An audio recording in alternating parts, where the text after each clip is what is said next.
more telecom batteries, AGMs this time round. These are 8 Powersafe or Hawker Powersafe 12V125F 125 amp hour of a 10-hour rate telecom batteries. Suspended electrolyte, generally rather fancy, high reliability models. A lot more practical than any of my old batteries really, which are flooded, all of them. But these are harder to restore, and indeed I've never really tried doing any restoration work on large AGM cells before, because these are the first ones I've ever owned. They are not new, they are in fact I believe beyond their 12-year specified service life, judging from this little stamp on them, which says recharge before 14th 10/01. So these are probably 14 years old. So indeed not new. However, they have been used in a proper telecom application. They have been connected to a battery management system. I picked them up on site, and I know that there's been no malfunction of that system, and the person who sold them to me said that there had been no alarms. They were in generally good nick. This is confirmed by the fact that there have been several extended power outages lately. So these batteries have been up to performance, because else they would have been replaced due to poor performance rather than old age, which is the case. So they were, surprisingly, they were rather discharged when I got them, but that could be due to the fact that the power outages just haven't given the battery management system enough time to recharge them fully. Because it's been about a week since the last, no, not even a week, just a couple of days since the last power outage there. They were taken out of service the day before yesterday, so they they just had about a day to recharge, and with a 50 amp load on the system already, who knows, there might not be too many amps available for charging.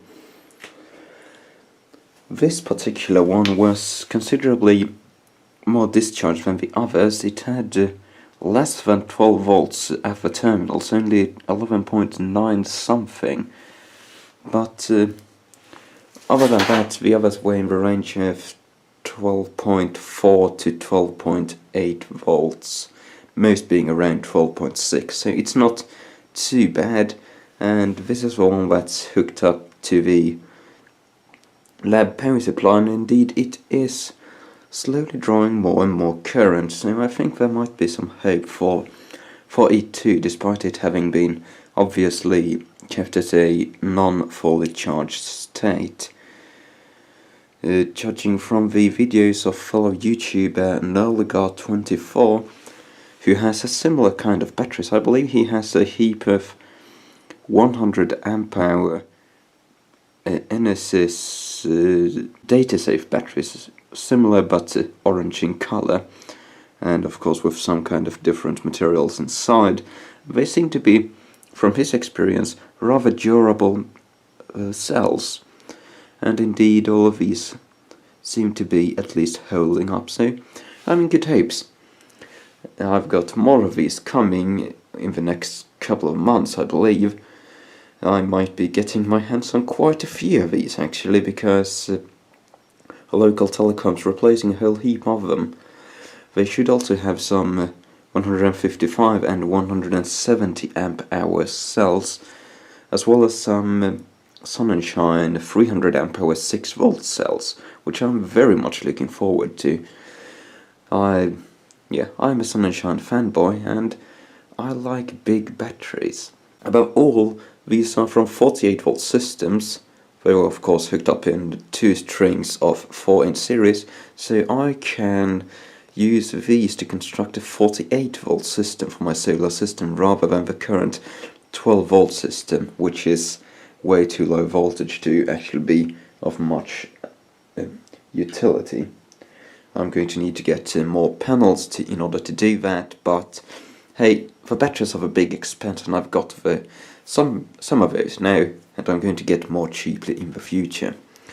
So I've got to evaluate the condition and performance of these. At the moment they're just charging with about 14 point something volts. They are, the manual says that you're supposed to, when you get them, you charge them at pretty much the float voltage. They're specified for a rather high float voltage of 13.68 volts, but since these batteries have been in use for over a decade, my job in doing this is essentially to disregard all the instructions given and do my best to squeeze some more life out of these. And since they have low cell voltages, I'm inclined to believe that these have suffered from somewhat low charge rather than somewhat high charge, especially since those proper telecom battery management systems tend to be very good on the cells. They don't overcharge them like, for instance, UPSs do. And they are drawing a bit of current. These are connected to this big charge. It should be putting it about 14.3 volts. The current in these two the current in this one has been dropping. The current in this one has been, it's been dropping. This one I put on just a couple of hours ago, but it's sitting at the current limit of this little power supply down there. This one, 0.8 amps. This one's dropped a lot. This was one of the more highly charged cells. This one's also very low. These two were low priority. I put this one and those two on charge yesterday when I got them home because they had the lowest voltages. These two are quite high. This one's 12.8, so I haven't bothered charging those yet. I'm out of charger leads. I just got to let these charge, and then I've got to probably construct some kind of automatic turn-off device for my load, since these are probably going to have considerable capacity left. I'm not really entirely sure. I don't know what to expect out of them, but judging from the 12-year specified life and the fact that they've been used with a proper battery management system, they probably have somewhere around 70% capacity left, most of them. So that's almost 100 amp hours, and that's 10 hours discharge with this thing, and I'm not going to bother sitting around and guarding all of these for 10 hours at a time. So yeah, need to make some kind of automated system, perhaps just an op-amp and a potentiometer. Is this one drawing more or less current? Yeah, the voltage is slowly going up, so it's drawing. It's oscillating a bit. This one's been drawing more and more current for the last few hours after I put it on the lab power supply. It was just hooked onto the big charger before, and this is a nice charger, 30 amps, but its voltage regulation is rather poor, so as soon as you put a bit of load on it, just a couple of amps, the voltage drops to about 14.23 volts thereabout, even though it's set to 14.6 at the maximum scale there. So since that one was in such poor condition, I put a much lower output impedance charger on it in order to give it a bit more of a boost. Since these are AGM cells, which are supposedly fitted with some fancy recombination caps and recombination stuff in them, so they're not supposed to vent a lot, I need to be rather careful about balancing and overcharging them, since I don't want to lose any more electrolyte than I need to. Since they seem to be have been suffered from low charge rather than high charge, there's a good chance that they have most of the electrolyte left, but it hasn't boiled away, so that's a good sign. because, well, you can't refill these. If one of them is in a horrible condition, I might try to just break my way inside of it and try to pour some water into it just for kicks before I throw it out, but I don't think that's going to happen. Either way, I've been rambling on for too long now, so better get on with it. Alright, I took the weak guy off the charger a few minutes ago, and it isn't looking too good. I also took the two guys I put on charge at the same time off, and as you can see we've got 12.92 volts in this one, which has been drawing a lot more current, so it should have received more energy. However, the cell voltage on the other ones is considerably higher, so this one does look weak, but it might not be beyond saving.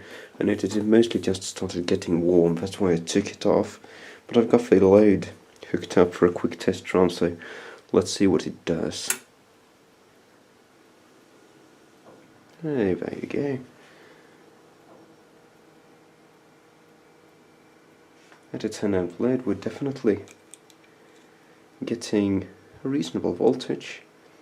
I'll have a surface charge drain for a moment while I fetch my ammeter to check the current, because it's very difficult to get a good connection to these terminals. And indeed, we're drawing about 10 amps. So the voltage is still dropping there, but it is above 12 volts, which is better than I expected. It kind of looks... well, it kind of behaves like a kind of half-charged battery, to be honest, because they tend to have this rather good voltage in the beginning. When you kind of start depleting the probably single bad cell, then it kind of drops off towards 11 volts. But if this was just a battery with bad internal resistance all over, in my experience that would make the voltage drop lower right away. It wouldn't have taken that little pause there at around 12.6. So what I believe what's happening mostly in this battery is a single weak cell, or one that has a higher internal resistance than the others. Let's just do a quick comparison to one of these guys. The leftmost one seems to be the strongest, because this one seems to be leveling out at around 11.9. Alright, starting off at 13.355. Let's see what happens.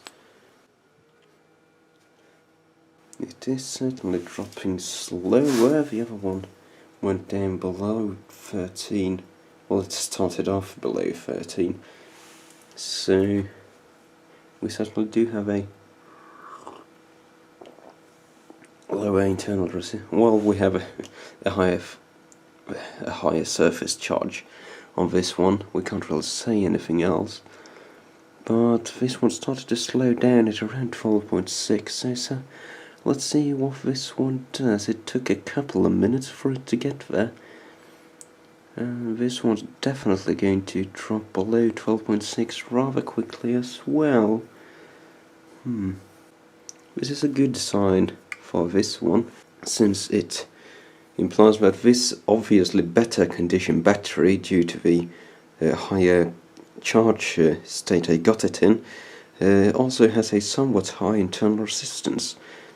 So it essentially tells me that these two batteries aren't very different. They might both be in somewhat poor condition, but that doesn't really matter, because what's important in this application is that as many batteries as possible, or at least strings of 4, are in similar conditions, so that they can be used in a series system rather than just being paralleled up like my current system. Because when you have many identical batteries, hey, you want to run a higher voltage system, because that gets your efficiency up no matter what you're doing. And this one's indeed going to drop below 12 volts, but it is leveling off sooner. So it's certainly in better condition. This battery is leveling off at about 12 volts. No point in going further than that. So it is in better condition, but it's... I was expecting there to be more difference between these batteries, and I'm very pleased to see that there isn't. The weak one isn't recovering to a very high voltage either, which would imply that it isn't fully charged. This one I would suspect to be recovering to, yeah, it's going to recover to a high voltage. So I think I'm going to have to put this one back on the charger and let it charge for another while. It was drawing 4 amps, it was current limiting the power supply. And a definite good sign is that now when I did put the charger on, the voltage is not spiking up right away, but the battery is sticking to its guns and pulling the voltage down. Should be about 12.6 or so across the battery, 12.5. Do get quite a bit of a drop in the cables and connections, but this certainly looks a bit more promising, because despite the battery voltage being 11.9 volts yesterday when I got it, the voltage went right up above 13 volts as soon as I put the charger on it. We started out at about 12.3 or so now, which means that we've got a battery that's more willing to accept charge than when I got it. So I have managed to do something good for this battery in letting it charge until it got warm. So I'll put the voltage limit on the charger to 14.2 volts now, which will be probably around 14 volts across the terminals. In order to be a bit kinder to it, I don't want to run the voltage higher than I need to in order to minimize electrolysis.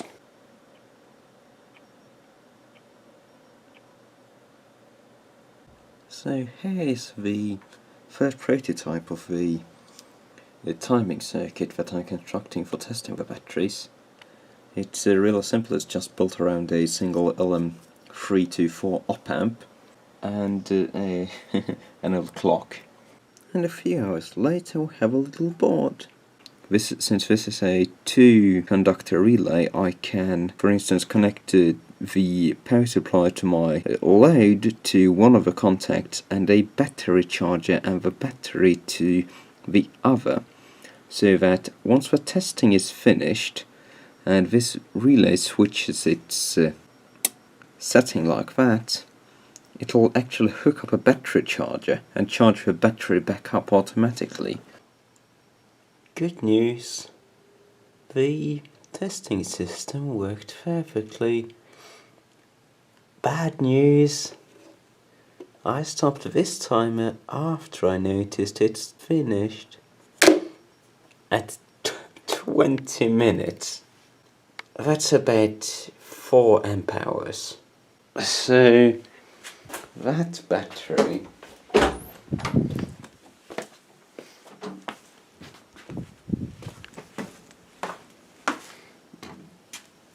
can be matched by that.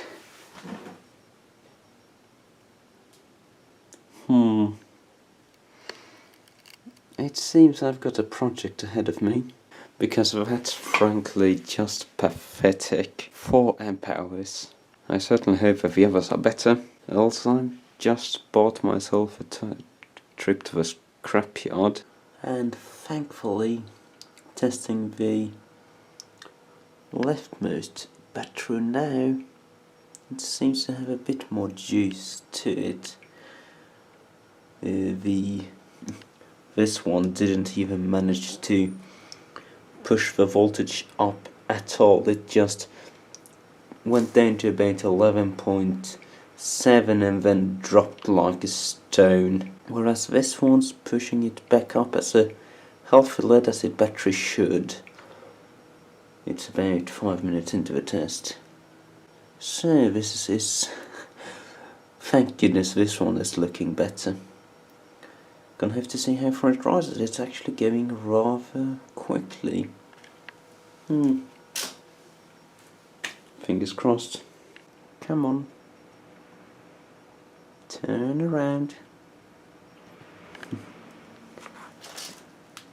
This battery is certainly better than the worst one, thank goodness, because it's almost run for as long as it did, and it's still climbing in voltage.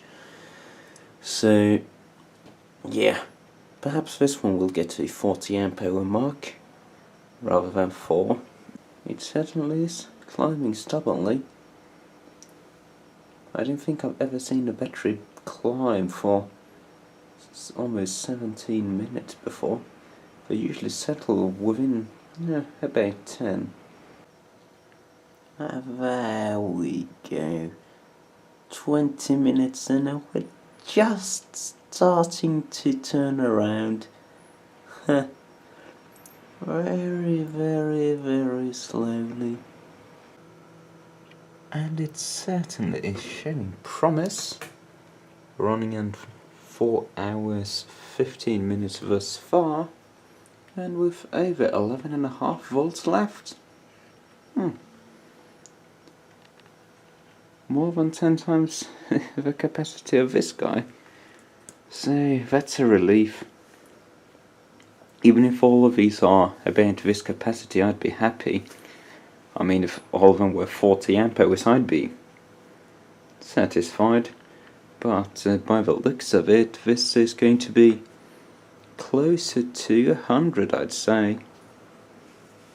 Maybe not all the way, but I would be surprised if this battery was any less than 80 amp hours. But I think we're gonna have to find that out in the morning. And during the night, we've got a little problem with this, and that's that there was a power outage during the night, which for some reason tripped the ground fault interrupter. And that wouldn't be a problem, except for the fact that it prevented my UPS that's running all of this from going back to mains. So I'm not entirely sure if this result is accurate, because the test might have been cut short in the middle if it ran out of battery. The power outage was just in the right time for it to produce a result kind of like this, so I have no idea if this can be trusted or not. It seemed as if the battery had charged once I got up, because it had over 12 volts in it. But yeah, a bit iffy it is. So I'm just going to ignore this result essentially and retest this battery after I let it charge back up. At least it's 55 amp hours at the least. Probably it is that much, because it seemed to have had time to charge on the UPS power, but yeah, nothing conclusive. Either way, while that was charging, I've swapped it to the big charger to give it a bit more juice. I'm going to have to try and test another one of these, and that's probably going to have to be this guy, because he's been charging for a rather long time now. It's running on that little power supply down there, and it's been steadily dropping current since I put it on. It started out at current limiting at 2.04 amps, and it was 850 milliamps the last time I checked it, which I think was a few hours ago. Yeah, still dropping just a bit, but just for kicks I'm going to give this one a little go first, since it'll probably be over quite quickly.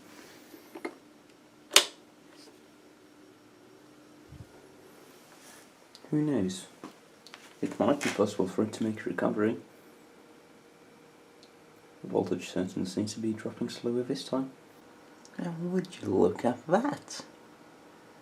It's pushing the voltage back up. So that last cycle must have done something good to it. What a pleasant surprise. I don't think this one can be saved, but it's nice seeing an improvement. Gives me more data to go on whether or not just cycling batteries actually does them any good.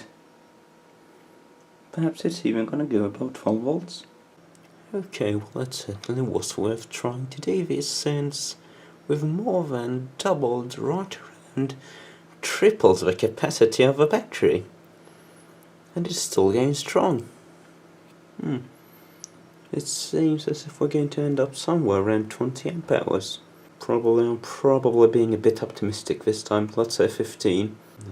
No, that's unrealistic for 11.6 volts. I'm going to say 20 amperes on this one.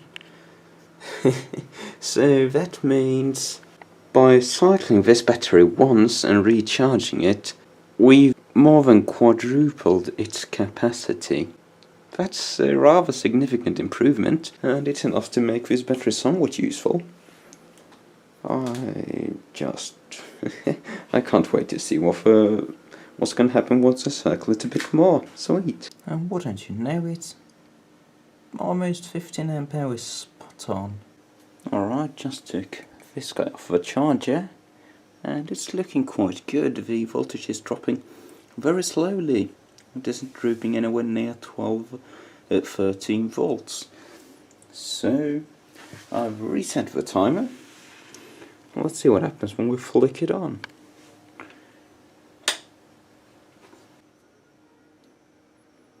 Sticking above 13 volts for a reasonable amount of time. Gonna get back to you when this stabilizes. There we go, turning around at 11.96 volts, about 5 minutes in, which is looking good. It's somewhat similar to the second battery I tested, the one over there, so with a bit of luck it's similar in performance. But sadly I misjudged that one as well, making it come in at about 15 amperes too. So it is a better starting point than the 4 ampere one, but yeah, that's hardly as impressive as the 55 ampere one. But I'm reasonably certain that this one is gonna come up better on the next cycle. Either way, onward and upward. Just have to test the next one, I suppose. Alright, so I just caught one of the batteries. Finishing the discharge, and there we got to see the discharge controller in action on a big battery. Didn't even get to finish my sentence, and now it's charging back up, pushing current into the battery. It's not just recovering. This particular battery was at 65.8 amperes this time round, which is a slight improvement over the last result of 65. And after having gently cycled these batteries for many days in a row, we've started to notice a few trends. Namely that there are 4 good ones and 4 bad ones. This one has about 60 amperes of capacity, and so does this one and those two. This one's even 70 after just one cycle, or a couple. And the rest are, this one's about 40 and it's getting warm by getting charged. This one's 15, this one's 9, started out at 7.5, and the bad one's just slowly gaining a bit of capacity every cycle, having gone from 4 amperes to 15, 22.5 and 27.5 on the last cycle. So I'm probably gonna get 4 good batteries, at least in the immediate future, out of these. Again, all of them are gaining capacity with each charge-discharge cycle I put them through. They're all sitting at a topping charge of 14.4 volts between cycles, and I'm cycling them as fast as I can using my 10 amp load. So they're getting cycled and charged and cycled and charged and cycled and charged. I think I'm, well, this one's got the original node, so I'm at the 4th cycle thus far. Probably going to have to do about 10 cycles before they start to show their real stable capacity. Another thing I've noticed in doing this, as I've noticed with the other batteries I've restored, the flooded types, is that the more cycles I put them through, the lower the internal resistance gets. And indeed, all of these batteries started out dropping to below 12 volts, far below 12 volts when you just turn the load on. All of them, including this one and the 7.5 ampere one, are staying at about 12.1 to 12.2 volts now. So even if these do not regain any great amount of capacity, there certainly is potential for improvement in the impedance, since well below 11 volts to over 12.1 volts that's a step from a rather poor battery to a not very good, but by far acceptable one. So that's a bit of experience, I suppose. Either way, I'm going to cut this video short now, because I'm not going to be shooting anything more about all these batteries for a while. Indeed, I'm probably going to stick all of these on a normal 13.68 volt float charge for a bit of time. I have two reasons for that. One of them is secret, the other one is these, which are similar batteries, except they are 7 years newer, and they are 170 amp hours at the 2-hour rate, which is rather impressive. And what's even more impressive is that these were only replaced due to the corroded terminals on them. And I've measured the voltage on them, and all of them are within 13.25 through 13.3 volts. So these appear to be in very similar and very good condition.